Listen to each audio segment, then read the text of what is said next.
मैं देखकर आई हूँ एक ऐसी फ्रेंचाइजी का लास्ट पार्ट जिसको स्टार्ट हुए ऑलमोस्ट 30 इयर्स हो चुके हैं एंड जहाँ पे बहुत सी फ्रेंचाइजी इतने लंबे टाइम तक सस्टेन नहीं कर पाती हैं, ये एक ऐसी फ्रेंचाइजी है जिसने हमें इतने साल तक एंटरटेन किया है। और रिसेंटली अभी मैंने एक और पॉपुलर फ्रेंचाइजी का 6th पार्ट देखा था जो इस फ्रेंचाइजी के बिल्कुल ही ऑपोजिट है, क्योंकि जहाँ एक तरफ फाइनल डेस्टिनेशन में कुछ लोग ऐसी चीजों से मर रहे हैं जो कोई सोच भी नहीं सकता, वहीं दूसरी तरफ मिशन इम्पॉसिबल फ्रेंचाइजी है जिसमें अपने ईथन हंट भाई साहब ऐसी सिचुएशन से भी जिंदा बच के निकल आ रहे हैं जिसमें किसी के बचने के चांसेस एकदम इम्पॉसिबल है, लेकिन तभी फ्रेंचाइजी का नाम मिशन इम्पॉसिबल है ना। तो मिशन इम्पॉसिबल का 8th part mission impossible the final reckoning theatres में आ चुका है। मैंने देखा इंग्लिश में और अब इसके लास्ट पार्ट के थ्रू इस फ्रेंचाइजी को भी इसकी फाइनल डेस्टिनेशन तक पहुंचा दिया गया है। भाई 30 साल टॉम क्रूज ने हमें इस फ्रेंचाइजी से एंटरटेन किया है, वो भी पता नहीं कैसे कैसे डिफिकल्ट स्टंट्स खुद करके। तो वैसे तो आई रियली वांटेड कि वो हमें ऐसे ही आगे एंटरटेन करते रहें, बट आई थिंक अब उन्हें भी थोड़ा सा रेस्ट दे देना चाहिए। और ये फ्रेंचाइजी इसलिए भी ज्यादा स्पेशल रही है क्योंकि टॉम क्रूज ने इस फ्रेंचाइजी को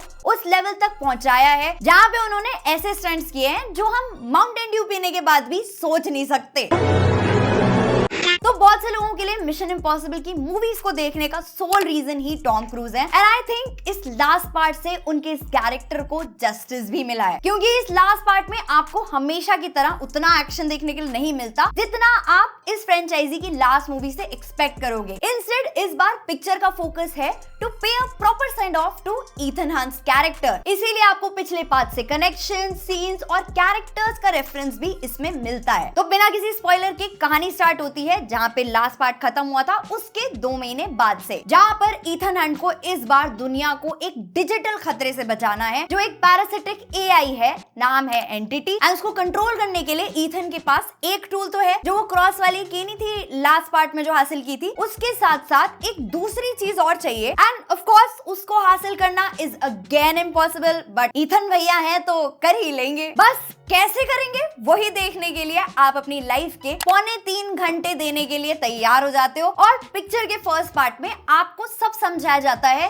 कि जो भी आज तक ईथन ने किया उसकी वजह से ही ये सब कुछ हुआ है एंड इसीलिए सब कुछ आपस में कनेक्टेड था। इसीलिए फर्स्ट हाफ में बातें ज्यादा और एक्शन कम देखने के लिए मिलता है, लेकिन सेकेंड हाफ में आपको एक्शन देखने के लिए मिलता है, प्लस 2 ऐसे मेजर सीन्स देखने के लिए मिलते हैं जिसके लिए आपका दिल करेगा टॉम क्रूज को सल्यूट करने का। एक एयरप्लेन का स्टंट है एंड एक अंडर वाटर स्टंट है जिसकी झलक हमें ट्रेलर में देखने के लिए मिल गई थी, लेकिन जब वो सीक्वेंस आप थिएटर में देखते हो ना तब आप यही सोचते हो कि भाई ये इसने कैसे किया है। और जब मैं ये अंडर वाटर और एयरक्राफ्ट वाला सीन देख रही थी ना तो मेरे माइंड में यही थॉट था कि मुझे पता है कि ये कैसे बचेगा, लेकिन वो जो एक टेंशन थी जिसकी वजह से मैं अपनी सांस रोक के बैठी थी कि भाई ये बचेगा तो बचेगा कैसे, तो वो थ्रिल ये मूवी देती है। और उसके साथ साथ जो टॉम क्रूज का परफॉर्मेंस है along with the rest of the cast, जो बैकग्राउंड स्कोर है, डायलॉग्स हैं एंड जो एक अंडरलाइंग मैसेज है कि कैसे एआई एक बड़ा खतरा भी हो सकता है, जो भी इवॉल्विंग टेक्नोलॉजी है वो आगे चल के कहीं खतरनाक भी हो सकती है, तो इसीलिए हर चीज का चेक रखना काफी जरूरी है। और उसके साथ साथ जो पिक्चर की सिनेमाटोग्राफी है एंड प्रोडक्शन डिजाइन है, ये सारी चीजें उस मिसिंग एक्शन को कॉम्पनसेट कर देती हैं और ये चीज प्रूव भी कर देती है कि कैसे टॉम क्रूज ने इस आइकॉनिक कैरेक्टर को इतने सालों तक इतने अच्छे से प्ले किया है। इस लास्ट पार्ट से वैसे तो मुझे कोई शिकायत नहीं है अपार्ट फ्रॉम द फैक्ट कि थोड़ा सा स्क्रीन प्ले और शार्प हो सकता था, क्योंकि कहीं कहीं पे मूवी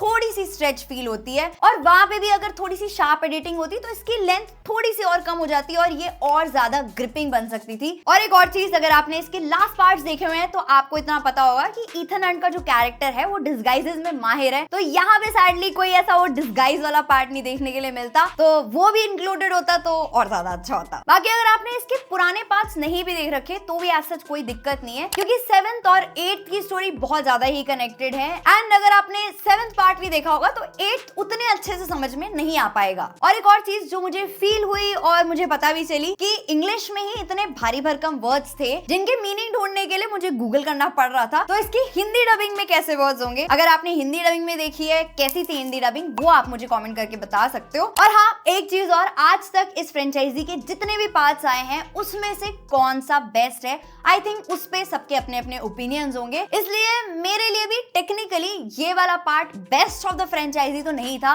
लेकिन ऐसा भी नहीं था कि इसको मिस किया जा सके। Definitely not to be miss because it is too good to be true. और 8 पार्ट्स की इस फ्रेंचाइजी को सक्सेसफुली यहाँ तक लाना भी एक बहुत बड़ी अचीवमेंट है। तो इसके लिए मेकर्स को एंड टॉम क्रूज को जितना भी थैंक्स बोले कम ही लगेगा, क्योंकि जिस लेवल का काम उन्होंने इस एज में भी आके किया है, आई थिंक वो जनरली देखने के लिए नहीं मिलता है। That's what makes this a theatre वर्दी एक्सपीरियंस। तो आप डेफिनेटली इसको थिएटर्स में चेकआउट कर सकते हो अगर आप एक MI फैन हो या नहीं भी हो तो ये तो था मेरा ओपिनियन इस मूवी को लेके। अगर आप प्लान कर रहे हो देखने जाने का, अगर आपको इसमें कुछ भी हेल्प मिली हो तो आप इस वीडियो को लाइक भी कर सकते हो, नहीं पसंद आई हो तो डिसलाइक भी कर सकते हो, और अगर पसंद आई है, चैनल को अब तक सब्सक्राइब नहीं किया है तो सब्सक्राइब कर सकते हो। मिलते हैं नेक्स्ट वीडियो में, तब तक के लिए गुड बाय।